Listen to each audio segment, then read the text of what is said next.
Hello বন্ধুরা, welcome to my YouTube channel রাখির কিচেনে সবাইকে স্বাগত জানিয়ে আজকে দারুণ একটা রেসিপি শেয়ার করতে চলেছি।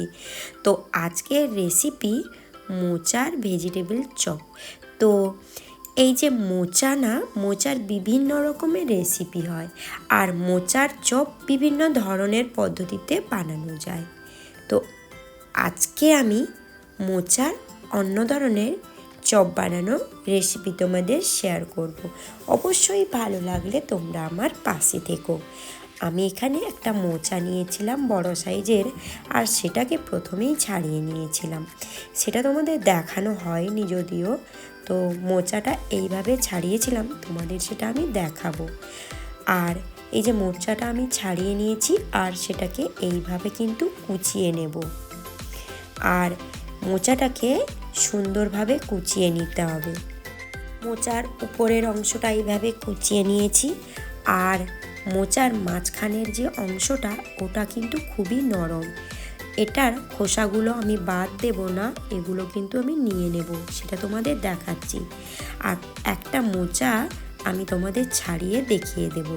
মোচার ভিতরের অংশটা তুলে এটাকে বের করে দিতে হবে। দেখতে পাচ্ছ, এই মোচার এই দুটো অংশ বাদ দিয়ে দিতে হবে, কারণ এগুলো কিন্তু সেদ্ধও হবে না, আর এগুলো খাওয়া ভালো নয়।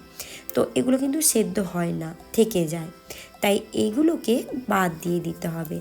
মা ঠাকুমারা এইভাবে ধরে খুব সুন্দরভাবে এক গোছাতে কেটে বাদ দিয়ে দিত।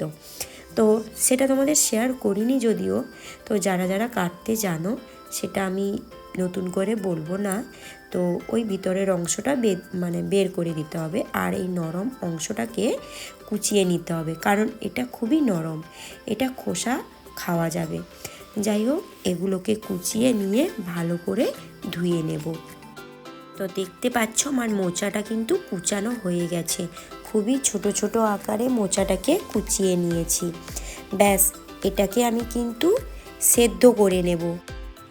এরপরে কড়াইতে পরিমাণ মতো জল দিয়েছি, আর মোচাটাকে সেদ্ধ করে নেব। আর মোচাটা সেদ্ধ করার জন্য তাতে লাগবে পরিমাণ মতো লবণ আর হলুদ গুঁড়ো। লবণ আর হলুদটা দিয়ে মোচাটাকে আমি ভালো করে সেদ্ধ করে নেব। ব্যাস, এটাকে ভালো করে মাখিয়ে আমি ঢাকনা দিয়ে রেখে দেবো। প্রায় মিডিয়াম আঁচে রেখে প্রায় 10 মিনিট কিন্তু সেদ্ধ করে নেব। এই মোচাটা ভালো করে সেদ্ধ করে জলটাকে বের করে দিতে হবে। কালো জলটা কিন্তু বের করে দিতে হবে। আর মোচার জলটা ভালো করে হাত দিয়ে চেপে চেপে বের করে দিতে হবে, কারণ মোচার চপ বানানোর সময় মোচাতে জল থেকে গেলে প্যাচ প্যাচে হয়ে যাবে, চপগুলো বানানো অসম্ভব হয়ে যাবে।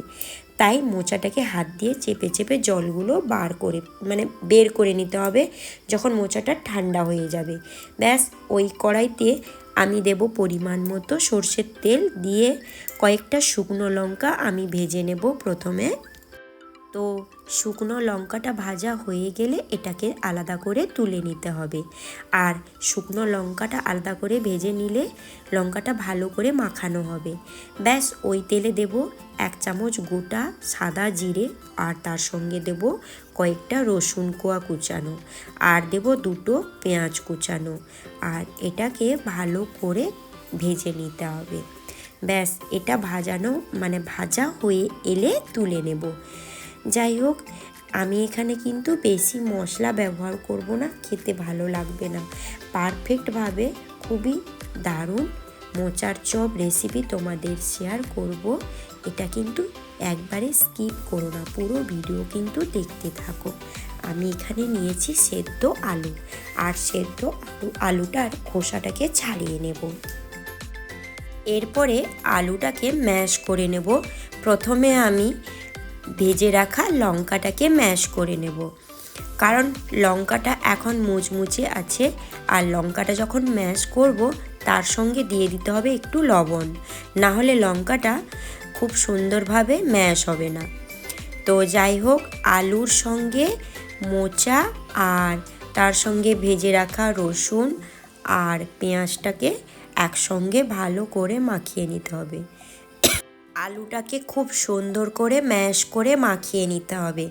চাইলে কিন্তু আলুটা এইভাবে যদি মানে মন পছন্দ মাখানো না হয়, গ্রেটারে আলুটাকে ম্যাশ করে নিতে পারো। তো এরপরে নিয়েছি মোচা, তার সঙ্গে নিয়েছি 1 চামচ মানে ছোটো চামচের 1 চামচ গরম মশলার গুঁড়ো, আর নিয়েছি ভাজা জিরের গুঁড়ো 1 চামচ। ব্যাস, এটাকে ভালো করে মাখাতে হবে। তো মোচা আর আমার এখানে আলুর পরিমাণটা কিন্তু অল্প আছে, বেশিরভাগটা আমি মোচা রেখেছিলাম, যেহেতু আমার মোচাটা ভীষণ পছন্দ। তোমাদের যদি পছন্দ না হয় আলুটাও বেশি করে দিতে পারো, কিন্তু আলুটা যখন দেবে, কারণ আলুর একটা চিটচিটে ভাব থাকে, তো কারণ আলু না দিলেও ওই যে মোচার চপ বানানো সম্ভব হবে না, ভেঙে যেতে পারে। তো আলুটা সাপোর্ট দিয়ে রাখতেই হবে। ব্যাস, এটা মাখানো হয়ে গেছে। তার সঙ্গে কিছুটা দিয়েছিলাম ভাজা বাদাম। তোমরা কিন্তু চাইলে এখানে কিন্তু ভেজে রাখা মানে গ্রেট করে ভেজে রাখা গাজর আর বিটও ব্যবহার করতে পারো। তো আমি পরিমাণ মতো ভাগ করে নিয়েছি। এরপরে আমি কি করব, বেসনের ব্যাটারটা করে নেব। চাইলে বেসনের পরিবর্তে তোমরা কর্নফ্লাওয়ারও রাখতে পারো, কিন্তু আমার মনে হয় বেসনের ব্যাটারটা বেস্ট। তো আমি এখানে 3 কাপ মতো বেসন নিয়েছি, তার সঙ্গে নিয়েছি পরিমাণ মতো লবণ আর লাল লঙ্কার গুঁড়ো একটু, তার সঙ্গে নিয়েছি আমি হলুদ গুঁড়ো, আর নিয়েছি বেকিং সোডা 1/2 টেবিল চামচ মতো, আর দিয়ে দেব পরিমাণ মতো জল দিয়ে এটাকে ঘন ব্যাটারে পরিণত করে নেব। যেমন একটা চপ বানানোর জন্য একটা বেসনের ঘন ব্যাটার হয়, সেইভাবে ব্যাটারে এটা করে নেব। ব্যাটারটা রেডি হয়ে এলে কিন্তু এই যে বেকিং সোডাটা সব শেষে দিও, আগের থেকে বেকিং সোডাটা দেবে না। তো দেখতেই পাচ্ছ এইভাবে কিন্তু ব্যাটারটা আমার হয়ে গেছে। এরপরে আমি কি করব, এই যে ভাগ ভাগ করে নিয়েছিলাম মোচার চপ বানানোর জন্য, উপর থেকে কিছুটা কর্নফ্লাওয়ার আর তার সঙ্গে কিছুটা বেসন এইভাবে ছড়িয়ে দেব। চাইলে তোমরা ময়দাও ব্যবহার করতে পারো এইভাবে, মানে কারণ এটা বানানো অসম্ভব হবে, তাই বেসন না হয় কর্নফ্লাওয়ার না হয় ময়দা দিয়ে গুঁড়ো ছড়িয়ে এইভাবে শেপ দিয়ে বানাবে। আমি এইভাবে শেপ দিয়েছিলাম, তোমরা চাইলে গোল চাপটা করে শেপ দিয়েও বানাতে পারো।